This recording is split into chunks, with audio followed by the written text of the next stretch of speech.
We are in New York City for a few days, and so I had to obviously come down to 47th Street to see some friends and try to buy some watches. We are standing here with actually a very long-time friend of mine, an absolute legend in the business. Started off as like the head of Christie's many moon ago, but has been a key figure in the vintage watch game as a dealer for way longer than me. 1988. 1988. I was 3 years old. Yeah, this is Mr. Seth Larrabure. Larrabure. Larrabure. It's close. Close enough. Let's call you Seth. It's French. Let's go French pass. Seth has worked all over the globe, New York, Tokyo, everywhere, fluent in Japanese. Fun fact, always has a cool spattering of watches. So I asked him to pull out a few things so we could take a look and talk about them. What do we have today, kind sir? Yes. I see a couple things that catch my eye. Let me guess. I'll bet you it's going to be an Explorer. That's the first one. 16 underline. A watch that's actually older than me in the showcase. Ooh. This is 1960. But you're like 22 years old, right? Very confident. 1962. So, wow. 1016, Explorer, gilt dial, chapter ring, and what were you saying about the dial that's special for the audience? Underline. Underline. So as you can see above 6 o'clock here, it has a little line, which we as collectors refer to as an underline dial. It was used by Rolex to signify their switch from radium to tritium or just a lower dose of radium. So if we Geiger this watch, it'll probably Geiger very low, like 2.2. Right, exactly. Wow, this looks beautiful. Yeah. Okay, well, I didn't come here to buy, but we're going to put this to the side because I might buy it anyways. Really nice watch. Correct hands and everything. Beautiful, very cool. And the problem with these is that, like, I mean, you've been in the business way longer than me. Finding these awesome condition gilt dial watches has become so difficult. Especially in its natural state. Right. A lot of the watches have been reloomed and things like that, but this being in its natural state, it's a more natural watch. You're the right person to ask. When did you see the real shift between people kind of really starting to differentiate between matte dials and gilt dials and like paying attention and making it like a collectible kind of thing? I would say probably back, it depends on the country. I would say in Europe, they were definitely avant-garde in what they were doing. I would say both in Europe and Japan, probably going back 25 years ago, they're already considering the gilt and the chapters. Interesting. I would say in the States, it's a newer market, so probably in the last 15 years. Yeah, because when I'd gotten started collecting around 15 years ago, it was already a thing, but it wasn't, there was attention paid to it, but there was still a lot of education and scholarship going on, and people were like discovering still new things and making differentiations like as we went. It's kind of all been solidified at this point. You know, I feel like everything we've kind of, or I would say 95% of the stuff we've learned about vintage Rolex in particular, like we already kind of know. Yes. There's always new interesting things popping up here and there, but for the most part, we've learned it all. Right. What do we have next? All right, next let's start something on the other spectrum that is more vintage than this. Let's say a Rolex 1940s 14 karat rose gold bubble back. I have a friend with me here in New York that would die to see this. He's not here, but I'm going to tell him about it. It's 14 karat rose gold, reference 3131, probably from early 1940s. Right, and this is another watch, you correct me if I'm wrong, was very popular to collect in the early stages of vintage watch collecting. The most. In fact, when I first started this business, I was selling mostly Rolex Oyster Perpetuals, Speed Kings, and the biggest selling watches were Rolex bubble backs in steel, two-tones, and all gold. Wow. And this is in the late 80s. Right. And this was both in the European market as well as Japan. This was my bread and butter back in the late 80s. It's interesting to see how cyclical these things are because they fell out of favor for the longest time as everybody started gravitating towards bigger watches. Now people are circling back around to smaller watches. Right. And Hodinkee just released a fantastic article written by a friend of mine named Tony on the bubble back and how they're coming back. Back. I get requests for these all the time now. Yeah, and in rose gold, they're very rare. Right. So, very beautiful watch. Very cool. All right. I guess let's stick with Rolex before we move on to something else. Now let's fast forward, moving ahead of time. Past the Explorer, past the bubble back, we now have a Rolex 1980s Datejust, 36 millimeter, all stainless steel with a fluted bezel, with the so-called Buckley dial. Why is it called a Buckley dial? Why is it called a Buckley dial? That is a good question. Why you? There's many different variations and stories of that, but we love Mr. John Buckley. He's local to you, native 47th Street. Absolute legend in the industry, watch dealer extraordinaire who I don't even remember the story of how he named this dial after himself. I know he's told it to me before, Right. but I don't remember what the actual details are. I have to call him and ask him how that all came to be. But he's the only person I know that was able to successfully name a dial after himself, Right. and it took off and it caught. But I mean, there is something to be said about these dials. And this actually happens to be my favorite version, white with black Roman numerals. Yeah, the dial itself, the surface almost seems like enamel in its color. And- so it's a bright white. And the rather than contrast is not great. matte. Right. And you have the original black hands on this. Right. Although I've talked to Buckley about it, and it would be okay with steel also, but most people want black hands to match those markers. Right. And one of the most popular watches we sell. Every time we have a nice clean Buckley dial in stock, it sells like that. In our last week's YouTube video, Jordan and I sat down and discussed our top 10 vintage watches under $10,000, and obviously the Datejust was on the list, A classic watch, and this one happens to be in awesome condition. Yep. And I'm not Yeah, going to ask not you the polished. price because I'm going to buy it after we stop rolling. Excellent. Depending. Yeah, it's a watch I absolutely love having in stock. Okay, so let's move away from Rolex. I see a couple other interesting watches. Let's venture forward. Vacheron. That's another one that caught my eye. Great minds think alike. Next we have, on the other spectrum, in gold and 18 karat, Vacheron Constantine with a Maltese cross, which represents it to be from the early 1960s. Automatic movement, no flared lugs, semi-waterproof case. As you can screwback see, case. Screwback case, Yeah. per se.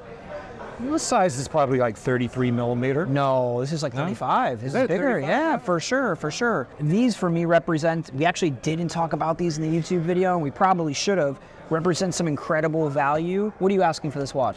6,500. Yeah, and that's what I'm talking about. Under $10,000 for a Vacheron Constantin, like one of the Holy Trinity watchmakers, Yeah, top 3 underrated. watchmaker.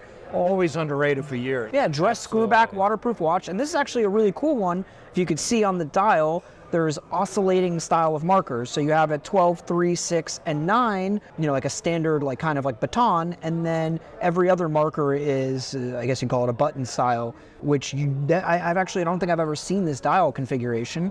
Super cool. And the detail I love the most though is the crazed crystal. Absolutely the original crystal. To be replaced. No, upon man, you request. gotta keep it. Original crazed crystal that that this watch has not really been messed with much.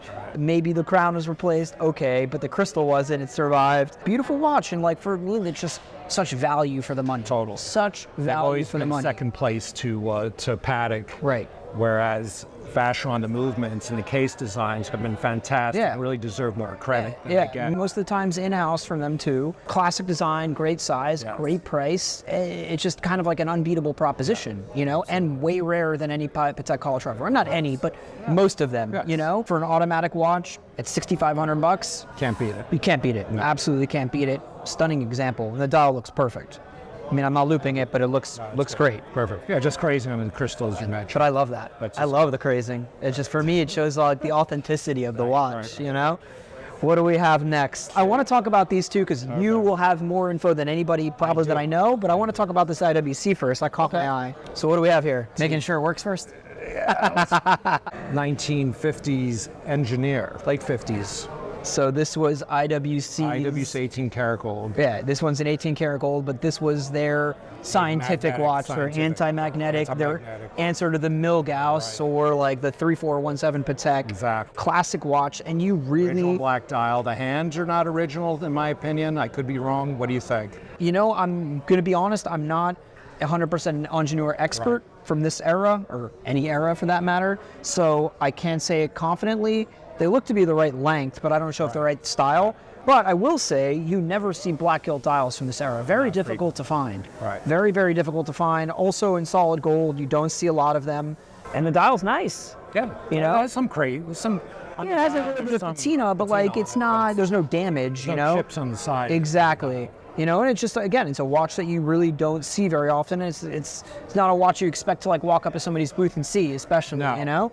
So this is a very much more of like a real collector's watch, Yes. you know? Certainly. Most people don't understand the watch from the commercial point of view. They don't request this watch. Right. They did, of course, make the remake models, but as far as the original watches going back, the real McCoys, very few people. Very few. Only the collector's world. And if I'm not mistaken, I think the reference is 666. I think that's correct. Yes, which is my favorite. It's amazing that they would choose that. Okay, so for the last two watches, these are really interesting, and it's really one of those watches that it's if you know kind of thing. Let's pull these out and tell us a little bit about them. Simply, you had Shellman, which is a watch shop in Tokyo, Japan, as you know. Still exists to this day? Still exists, very much in Ginza part in Japan. Is still Guy, who sold the company to another company about 5 years ago. I remember. Made these watches back, probably commenced the first model that was called the Grand Complication, which he probably made about 20 years ago, say about 2004, 2005. Right. And they weren't world times, they were repeaters and triple date calendars. Right. Okay. This was introduced about 15 years ago in 2006, which they made a limited edition of the slide minute repeater, which has the case materials is silver plate, handmade cloisonné dial with Casio, very complicated Casio movement. Yeah, I mean, I feel like he made these watches, because I've met him before he retired and sold the company. He made these from like a place of passion. Like he wanted to make something cool that was affordable for people, that was something different, but also like a nod to the past. And if you look at this one, it's clearly a nod to some Patek repeaters. It's really a slide minute repeater with a brigade numeral that looks, from the 1920s. He kind of, I don't want to use the word knocked off, but it looks like very similar to the 1927 Patek minute repeater. Exactly. And listen, there's a lot of great brands nowadays, like springs to mind like Furlan Marie,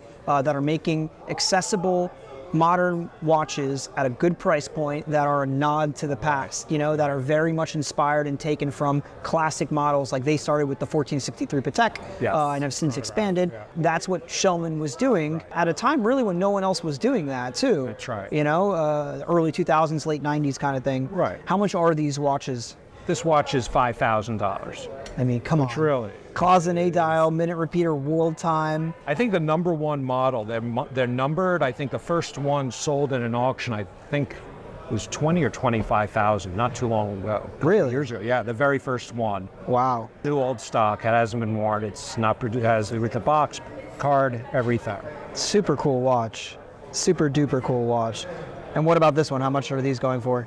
These are $3,000. Oh, wow. Slide minute repeaters. I mean, yeah, that's, I think, incredible value, even for a watch that has, I'm assuming it's a quartz movement. They're quartz movement. Yeah, so, Casio quartz movement. Yeah, that's right, you said that, Casio movement. So, like, even for having a quartz movement, like, the value that you get out of these watches is absolutely insane. Right, yeah. Gorgeous. How'd you end up with these? Well, these we ended up because we were the exclusive agent for Shellman for the North American territory for about 15 years until he sold the company. Do you know how many watches they produced per year?